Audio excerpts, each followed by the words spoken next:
Uma vez mais, boa noite. Somos os últimos, mas obviamente os primeiros. Eu pedi então para chamar para o palco a Rita Marques, Presidente da Fundação Livraria Lelo e do Conselho Estratégico da BTL. Sim, por favor. Manuel Proença, administrador do grupo OTI Hotéis. Manuela Varanda, diretora comercial do Clube Viajar, e Rui Terroso, CEO da Living Tours.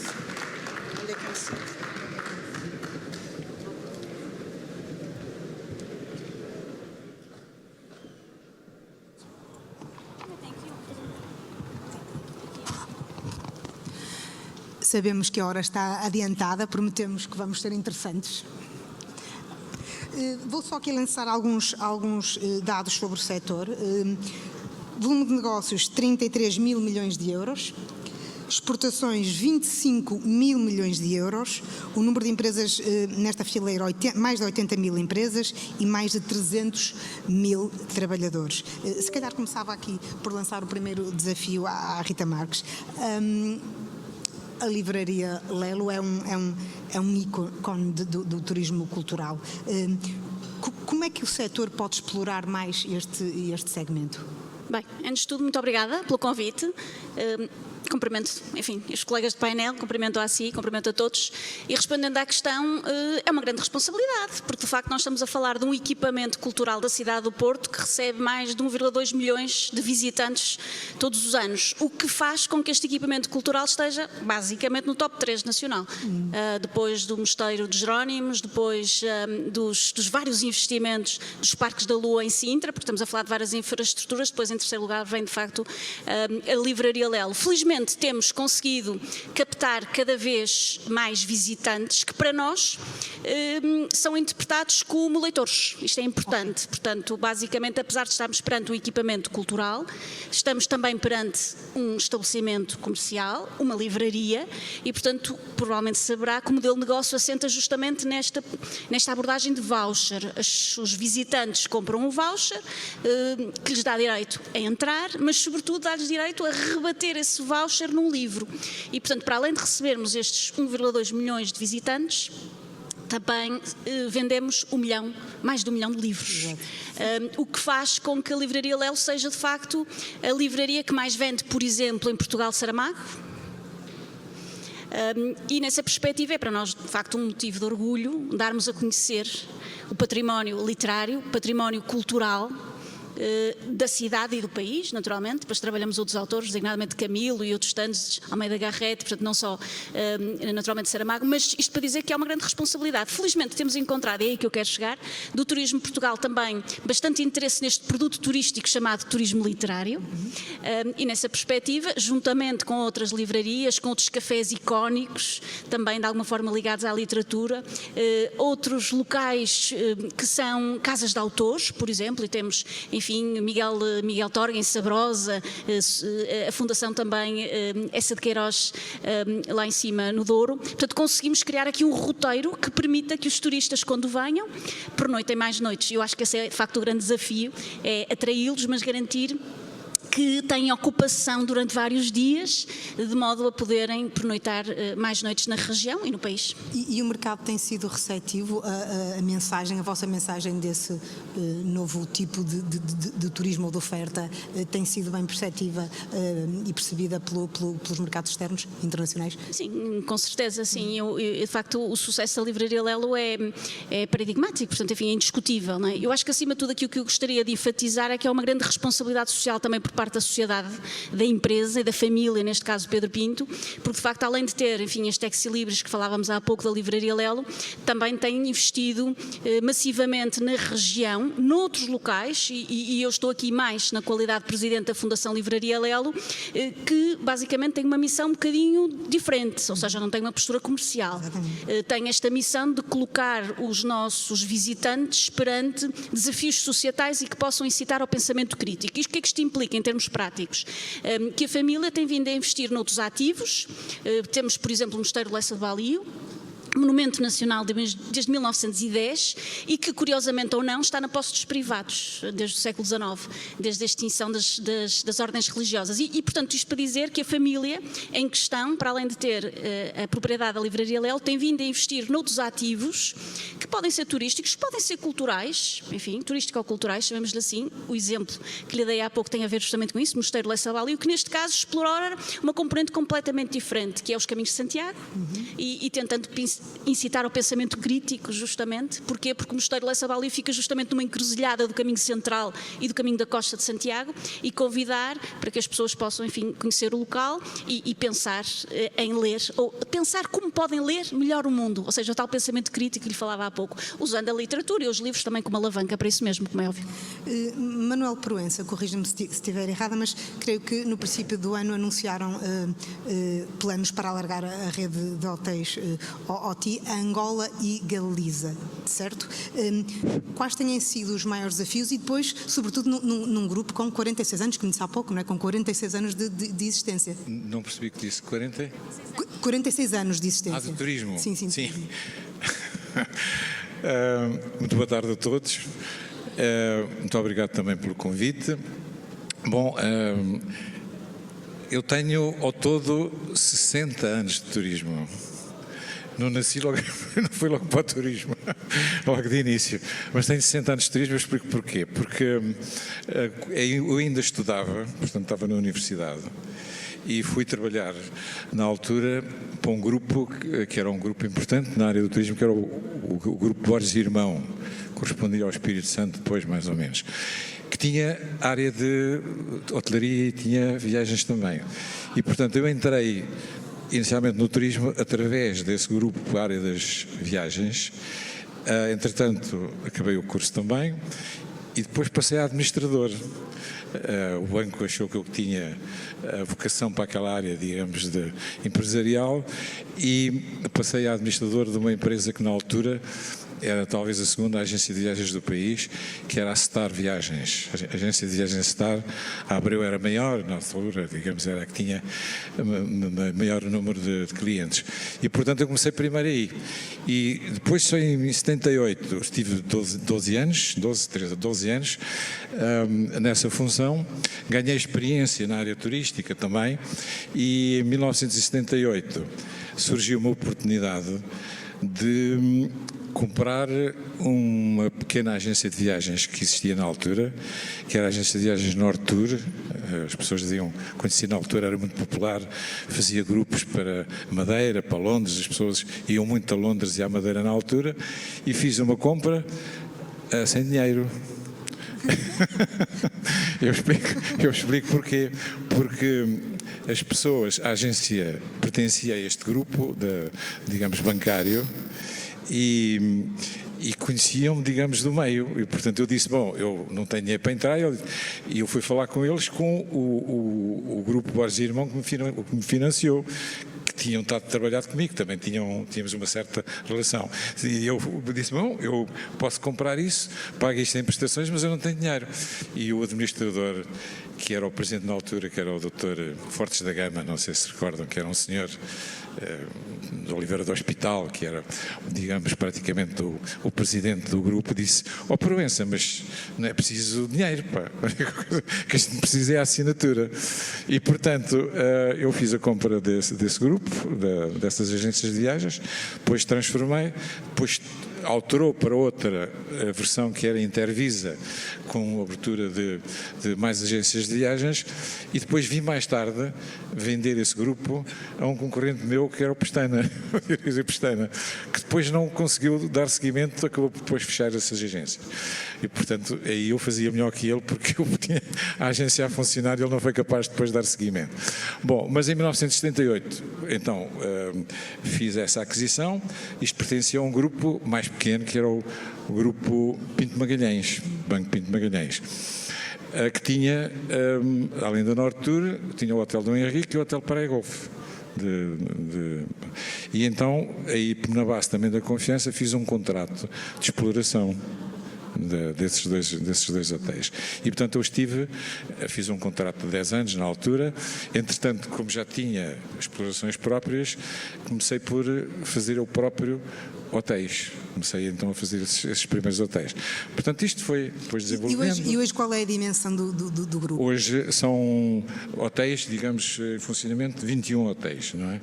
E temos mais em carteira, agora variedíssimos hotéis. Temos um princípio que é crescimento contínuo, é um princípio fundamental, ou seja, nós vamos sempre crescer com mais velocidade, menos velocidade, mas o crescimento contínuo é uma regra, digamos, dentro da nossa organização. E, portanto, agora estamos em Portugal, estamos na Madeira, estamos em Moçambique também, vamos estar em Angola, portanto, a seguir, em Moçambique com aquele problema que todos conhecem da quase guerra civil que existe em Moçambique.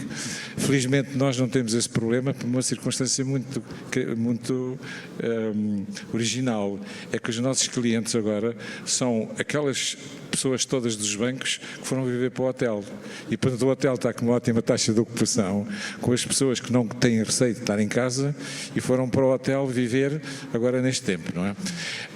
Em Angola estamos também com um grande projeto que tem a ver com um conjunto de 4 grandes edifícios que estão posicionados por baixo da fortaleza, para quem conhece Luanda, em baixo, mesmo no mar, junto à água, que era um projeto da Soares da Costa, que depois, naquele problema todo, entrou um problema de falência, e estes quatro edifícios em estrutura ficaram lá até hoje.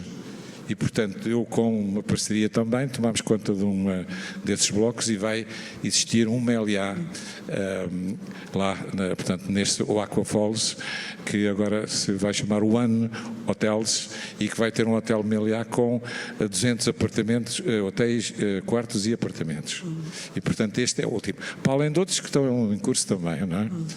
Manuela Varanda, que eu vou poupar, porque está com a voz um bocadinho debilitada, eu prometi que a pouparia. Mas o turismo de luxo tem crescido exponencialmente. Quais são as vossas estratégias do Clube Viajar para atrair este público específico, este cliente específico? Boa noite e obrigada pelo convite. E as estratégias que o Clube Viajar tem adquirido, não é? E tem feito. O Clube Viajar vai fazer 30 anos agora, e, portanto, a nível de inovação, acima de tudo, tecnologia, portanto, bastante investimento em tecnologia, que também, no fundo, apoia o serviço ao cliente, não é? Com toda a informação e com toda a compra também. E a nível de turismo de luxo, eu acho que tem a ver também com o serviço e a criatividade, portanto, das próprias equipas, o acompanhamento do cliente durante a viagem e o pós-venda, que também é bastante importante. Nós temos também dentro, portanto, temos a parte outgoing, não é? Entre a parte corporativa e de lazer, e temos também um incoming, portanto, o DMC, que também atrai este tipo de eventos bastante mais exclusivos e com mercados que também é preciso ficar especializado, não é? E que eu acho que traz essa mais-valia. Rui Terroso, Living Tours, explique-me um bocadinho exatamente o que é a Living Tours, onde é que operam, com quem operam, como operam e em que mercados é que estão aí mais a trabalhar. Olá, boa noite. Boa noite a todos, obrigado pelo convite.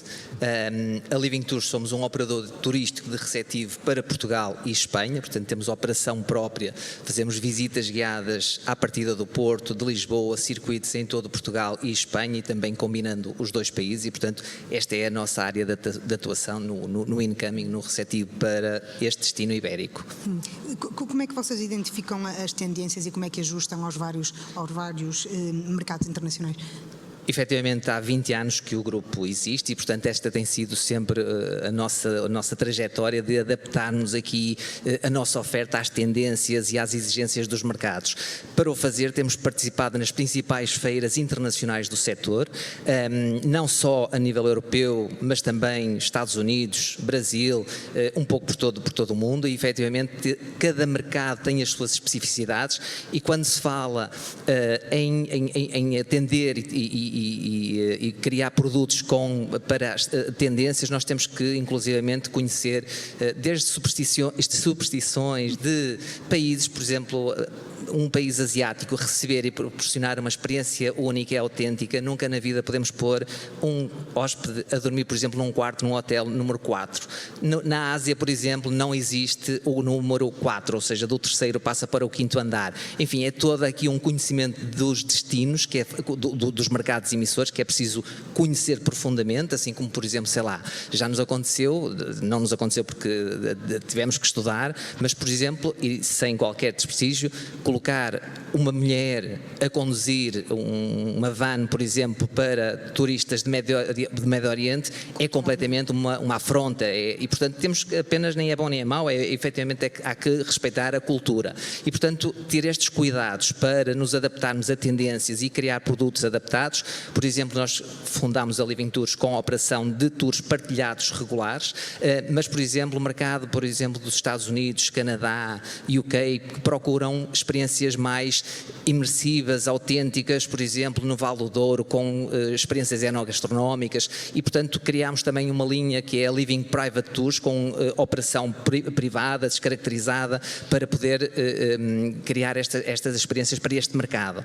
E, portanto, temos adaptado, por exemplo, em 2015, quando mercados transatlânticos, por exemplo, que fazem viagens longínquas para chegar e para vir conhecer o Porto ou Lisboa ou mesmo a Península Ibérica, acaba por ser redutor e, portanto, daí em 2015 termos aberto também em Espanha, porque alguém que vem da Índia, da Ásia e chega cá e visitar o Porto ou Lisboa não faz sentido, portanto vem sempre com 2, 3, 4 semanas e, portanto, oferecer aqui uma solução que cubra toda a Península Ibérica. Neste momento estamos a sentir a necessidade de ter que expandir também para a Europa, porque as pessoas não querem só fazer Portugal e Espanha, já nos pedem outros mercados e, efetivamente, já o temos feito alguma coisa a nível de França e Marrocos, são os mercados aqui mais próximos e, portanto, temos tentado sempre aqui, por exemplo, o ano passado lançámos também, ou este ano, a Living Events, portanto, a nível de eventos corporate que os nossos operadores também nos pedem e, portanto, é aqui um bocado numa relação estreita com operadores internacionais que tentamos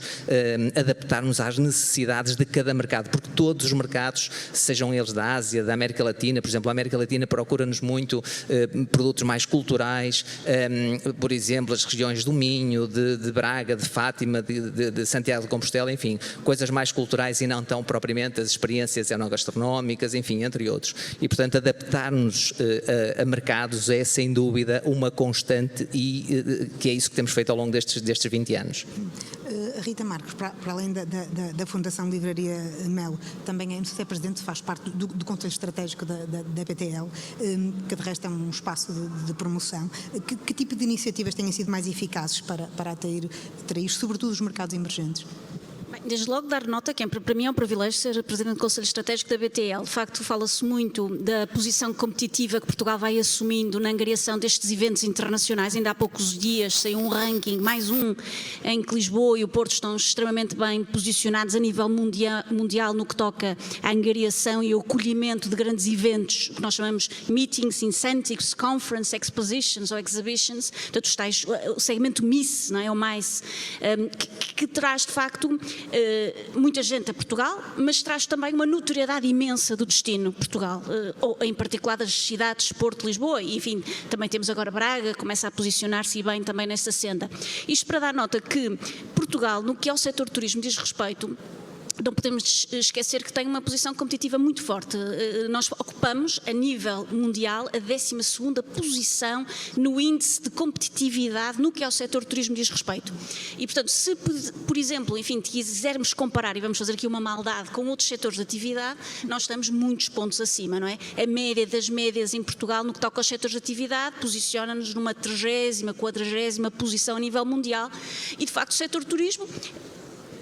No setor de turismo, Portugal é de facto um destino muito competitivo e, portanto, voltando à sua questão, a BTL, que tem sido uma iniciativa muito acarinhada pelo público e, de facto, ainda o ano passado foram ultrapassados a nível de número de visitantes os números da Web Summit, sem o apoio da Web Summit, nós, enfim, sabemos que o Web Summit tem naturalmente um apoio público muito relevante, enfim, provavelmente todos saberemos que estamos a falar de muitos milhões de euros. Esse apoio não existe a nível nível da BTL, ainda assim os números de visitantes têm vindo a ser ultrapassados ano a ano. Mas acho que, enquanto Conselho Estratégico, queremos mais e queremos de alguma forma honrar a tal posição de competitividade que falava há pouco, que é importante continuar a ser aqui norteadora da nossa ambição.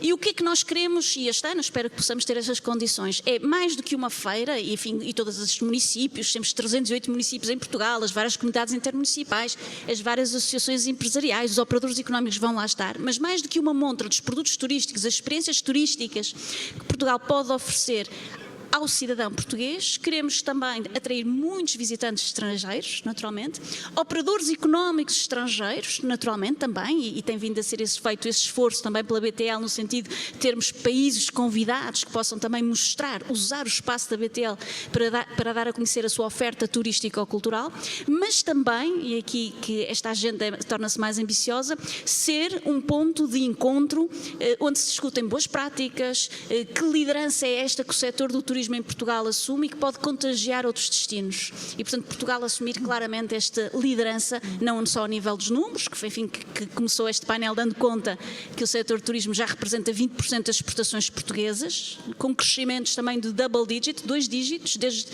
2019, depois de ter sido completamente dizimado por uma pandemia, como sabemos, e, portanto, assumir esta liderança e convidar os operadores a virem à BTL, Lisboa, para além de irem, por exemplo, à WTM e à Fitur, que são 2 feiras de referência, mas por que não termos em Portugal também uma feira de referência no que ao setor do turismo diz respeito? Portanto, estamos a trabalhar nessa agenda muito ambiciosa, espero que consigamos, dentro em breve, mostrar os resultados, que serão bons, naturalmente, para todo o setor, penso eu. Manuel Proença, qual tem num grupo com a sua dimensão, com essa dimensão, com essa história, quais têm sido os grandes entraves ao crescimento? Entraves e desafios, porque ainda há pouco no debate anterior dizia que muitas vezes os nossos entraves é o que nos fazem, é o que nos faz crescer, por isso, quais têm sido as grandes dificuldades ao crescimento do grupo e quais têm sido os grandes desafios? Bom, os principais entraves que nós temos, curiosamente, não é a falta de financiamento. Normalmente isso tem havido, o turismo tem sido privilegiado, julgo eu, digamos, em vários setores, porque os bancos acreditam no turismo, o turismo tem tido uma taxa de crescimento muito forte e, portanto, convida muito os bancos ao financiamento. Aliás, também se nota que o Banco Milênio tem estado muito ativo em saber em novos projetos, digamos, para fazer o financiamento, mas portanto, os principais entraves, curiosamente, são as autarquias. Okay. É um problema que eu suponho que vai ter que ser resolvido, não neste governo se calhar, ou nos próximos governos, sobre isso. Ou seja, desde que nós damos entrada num projeto na autarquia até ele ser aprovado demora anos. Só para lhe dar uma ideia, na Avenida da Boa Vista tem um projeto para fazer, estamos a falar de 60 milhões de euros, entre um hotel de 220 quartos e um residence para pessoas que precisam querem ter um apartamento e ter serviço de hotel. Andamos há mais de 10 anos para tentar resolver o problema, sendo que há direitos adquiridos, porque era a fábrica Veludo que estava lá instalada, a fábrica de Veludo foi demolida com a garantia de uma volumetria de substituição, há direitos adquiridos, simplesmente os PDMs vão mudando, as regras vão mudando e, portanto, não temos conseguido. Vamos ver agora se finalmente se conseguimos ter um MLA da Avenida da Boa Vista a funcionar. Por outro lado, existem algumas câmaras, principalmente no norte de Portugal. É curioso o que acontece. Estou a falar de Braga, estou a falar de Viana do Castelo, estou a falar de Famalicão, por exemplo, onde nós entramos com os projetos e damos projetos aí do texto para fazer e rapidamente esses dossiês têm sido resolvidos e com uma ajuda. Por exemplo, em Braga, onde inauguramos agora há muito pouco tempo um hotel lindíssimo no Convento das Convertidas, queria dizer, as senhoras mal comportadas da altura, que eram internadas naquele convento. Hoje está um lindíssimo hotel que ganhou o Prémio Nacional da Arquitetura, muito recentemente, e que está com uma taxa de ocupação incrível, tem estado quase sempre cheio, num projeto que ali estava, com o telhado já a cair, e se não fosse a intervenção do Presidente da Câmara, ao contrário de uma série de entidades locais que achavam que não se devia mexer ali naquele edifício que estava a cair, hoje provavelmente tudo estaria no chão. E agora está um belo hotel ali, com uma história interessantíssima, tem uma história para contar sobre as senhoras que lá viveram durante muito tempo e que faziam bordados ali naquelas instalações. Manuela Varanda, hoje a forma de comunicar os destinos está um bocadinho diferente, não é? As ferramentas digitais vieram aqui alterar todo este panorama. Como é que o Clube Viajar usa as ferramentas digitais para potenciar os destinos? Para potenciar os destinos. Bem, por um lado, nós temos ferramentas corporativas também, não é? A nível tecnológico, que são mesmo de ponta e que trazem bastante mais valia em termos de oferta e de poder fazer a própria reserva e fazer, portanto, serem ferramentas, no fundo, de auto-reserva. Mas essas ferramentas são sobretudo para melhorar a experiência do cliente? Para melhorar a experiência do cliente, exatamente, e para serem, de procura interativa também, não é? A nível dos destinos, portanto, através também dos meios digitais, não é? De criar experiências, de referir também alguns exemplos, por exemplo, e de procurar, acima de tudo, entender ou ouvir muito bem o que é que o cliente pretende a nível dessa experiência, muito mais do que vender a viagem, mas sim uma experiência que é no fundo aquilo que se pretende. Se calhar fazer-lhe a mesma pergunta, neste novo contexto digital, é mais complicado ou menos complicado passar a mensagem? Porque, por um lado, está massificado e está tudo ao nosso alcance, mas, por outro lado, também há muita desinformação, mesmo no vosso meio. Por isso, como é que fazem esta triagem? Ou seja, triagem de informação... Sim, que canais é que privilegiam? Se depende muito, por exemplo, se cada mercado tem canais distintos?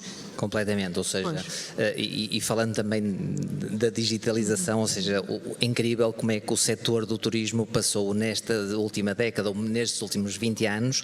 Eu recordo-me que a primeira reserva que chegou na Living Tours era um fax, portanto hoje já ninguém sabe o que é um fax, mas efetivamente passou do fax ao e-mail, e hoje está totalmente digitalizado, ou seja, todos os programas hoje já ninguém quer receber sequer um e-mail com oferta. Portanto, hoje em dia toda a oferta está em channel managers e, portanto, já ninguém quer, seja em qualquer parte do mundo, estar uma equipa do outro lado a receber uma programação, a passar ao dedo, a carregar, mesmo que seja em formato já digital. Portanto, já toda a gente, quando chegamos numa feira internacional, quer qual é a API, como é que nós fazemos a integração e, portanto, ficam logo com todo o acesso a toda a informação e, portanto, é uma forma de nós podermos distribuir de uma forma e depois cada canal, cada país, cada região tem o seu próprio canal, o seu próprio channel manager que faz a integração e, portanto, tem acesso completamente a toda, porque de outra forma, se não o tivermos digitalizado, assim como, por exemplo, o turista quando chega cá para fazermos, por exemplo, um check-in através de um QR Code, já faz ele próprio. Nós hoje temos um cliente que está, por exemplo, na Austrália, neste momento, a fazer uma compra de um tour, de uma atividade aqui em Portugal, no Porto, em Lisboa, e que está a entrar totalmente integrado no nosso sistema de reservas. Hoje em dia, uma pessoa que tirou uma licenciatura não quer ir trabalhar para uma empresa para estar a fazer um copy-cola com sistemas rotineiros e, portanto, aqui é fundamental esta integração porque facilita o processo e as pessoas não querem estar a fazer trabalhos repetitivos, naturalmente. Nós estamos mesmo na fase final, mas se calhar, de forma sucinta, como é que vem a captação de talento para este setor? Retenção e captação e retenção, sobretudo. A captação e a retenção de talento em Portugal é desafiante, é muito desafiante. Este setor é neste setor diferente?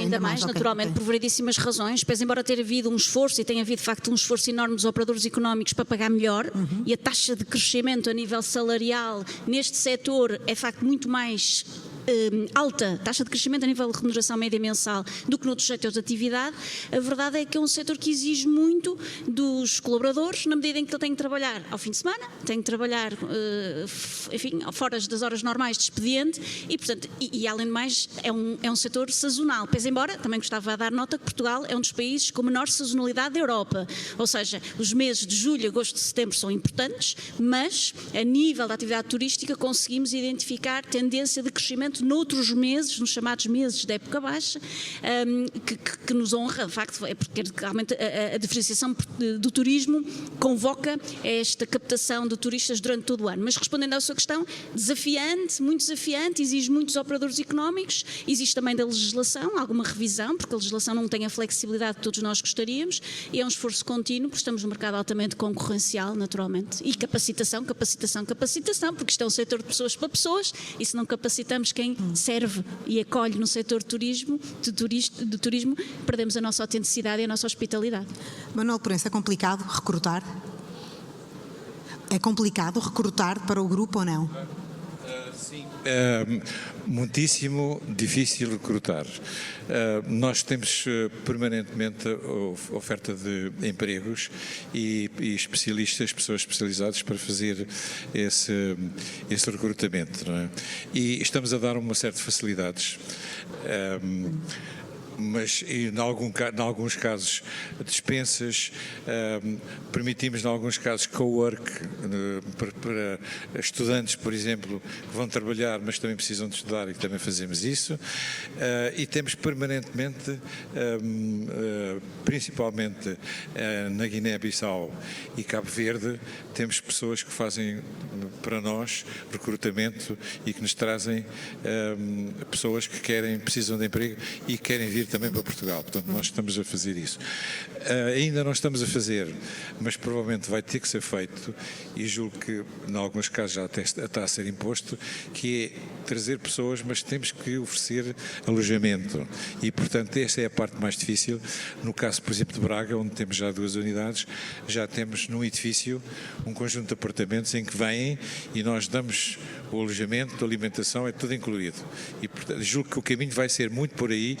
Aliás, o próprio Governo neste momento está a tomar uma iniciativa relacionada com o PRR e, digamos, com as obras que têm que ser concluídas dentro dos timings que estão estabelecidos pela União Europeia, em que podem e autorizam a imigração local, mas também já com a parte do alojamento assegurada pela parte do empregador. De forma sucinta, estamos mesmo no final. Manuela Varanda, o recrutamento no Clube Viajar tem sido complicado? A nossa taxa, não é, de pessoas que ficam, digamos que é enorme. As pessoas não saem do Clube Viajar, portanto não temos tido, com o crescimento é claro que temos algumas pessoas novas na organização, mas de uma forma geral, digamos que a nossa média, não é enorme de anos em que as pessoas ficam e que não saem, portanto não temos tido esse problema. Felizmente não temos tido dificuldade, ou seja, apesar de depois da pandemia tivemos que fazer aqui uma contratação, enfim, com alguma dimensão, temos 200 pessoas hoje no grupo e conseguimos absorver algumas pessoas de outros setores de atividade, ou seja, efetivamente que saibam falar os idiomas, pelo menos português, inglês, francês e espanhol, e conseguimos ter essa absorção, conseguimos oferecer algumas condições, eu diria, acima da média do setor e, portanto, tem sido felizmente fácil e, portanto, mas sem dúvida que é algo que afeta o setor também. Muito obrigada pela vossa presença e por terem aceitado o convite. Uma boa noite e uma vez mais obrigada. Até breve. E até breve sempre.